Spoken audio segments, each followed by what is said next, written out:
ಯಾವುದಾದ್ರು ತತ್ವ ಸಿದ್ಧಾಂತ ಇಲ್ಲದಿರೋ ಪಾರ್ಟಿ ರಾಜ್ಯದಲ್ಲಿದೆ ಅಂದರೆ ಬಿ ಜೆ ಪಿನೇ. ಏನು ಹೇಳುವ ನಾವು? ಏನಿದೆ ನಿಮಗೆ ತತ್ವ ಸಿದ್ಧಾಂತ ಕಾರ್ಯಕ್ರಮ? ಯಾವ ಥರ ಮಾತಾಡ್ತಾ ಇದೆ? ಹಾಂ, ರೇ ಸುಮ್ಮನೆ ಎಲ್ಲದಕ್ಕೂ ಕ್ರಿಟಿಕ್ಸ್ ಮಾಡೋದು, ಎಲ್ಲದಕ್ಕೂ ಸಪೋರ್ಟ್ ಮಾಡಲಿಕ್ಕೆ ಹೋಗೋದು. ಅಯ್ಯೋ ಅಯ್ಯೋ ಅಯ್ಯೋ ರಾಮ ರಾಮ ರಾಮ. ಎಲ್ಲ ಇದು ನಾನು ಬಸವ ಮೃತ್ಯುಂಜಯ ಮಹಾಸ್ವಾಮಿಗಳಲ್ಲಿ ವಿನಂತಿ ಮಾಡ್ತಾಯಿದ್ದೀನಿ. ಸ್ವಾಮಿ, ನಮ್ಮದು ಬೇಕಾದ್ರೆ ನೀವು 2 ಕಿತ್ಕೊಂಬಿಡಿ, 2 ಕಿತ್ಕೊಂಬಿಡಿ. ಅವ್ರನ್ನ ತೊಗೊಂಡೋಗಿ ಟ್ರೈಬ್ಸ್ಗೆ ಹಾಕಿ ಬೇಕಾದ್ರೆ ಕೇಳ್ತಾವ್ರೆ. ಕುರುಬರಾದಿಯಾಗಿ ಬೇರೆ ಬೇರೆಯವರು ನಮ್ಮ ಎಸ್ ಟಿ ಮಾಡಿ ಕೊಡಿ, ಅವ್ರಿಗೆ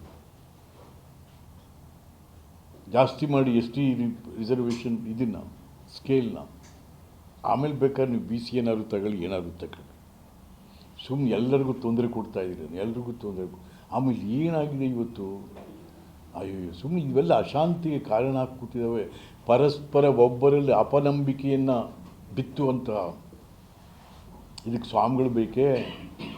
ನಾನು ಯಾವುದೋ ಒಂದು ಸ್ವಾಮಿಗಳೆಲ್ಲ, ನಾಡಲ್ಲಿರ್ತಕ್ಕ ಎಲ್ಲ ಜಾತಿ ಜನಾಂಗ ಧರ್ಮ ಭಾಷಿಕರ ಸ್ವಾಮಿಗಳಲ್ಲಿ ವಿನಂತಿ ಮಾಡ್ತಾಯಿದ್ದೀನಿ, ದಯವಿಟ್ಟು ಪರಸ್ಪರರಲ್ಲಿ ಅಪನಂಬಿಕೆಯನ್ನು ಹುಟ್ಟಿಸ್ಬೇಡಿ.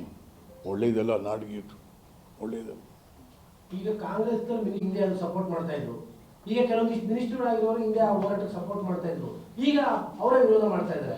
ಅವತ್ತು ವಿರೋಧ ಮಾಡಿದ್ರೆ ಇವತ್ತು ಪರವಾಗಿದ್ದಾರೆ. ಇಷ್ಟೇ, ಅಲ್ಲಿ ನಿಂತಾಗ ಜೈ, ಇಲ್ಲಿ ನಿಂತಾಗ ಧಿಕ್ಕಾರ, ಇಷ್ಟೇ ನಡೀತದೆ. ಏನು ಮಾಡ್ತೀರಾ?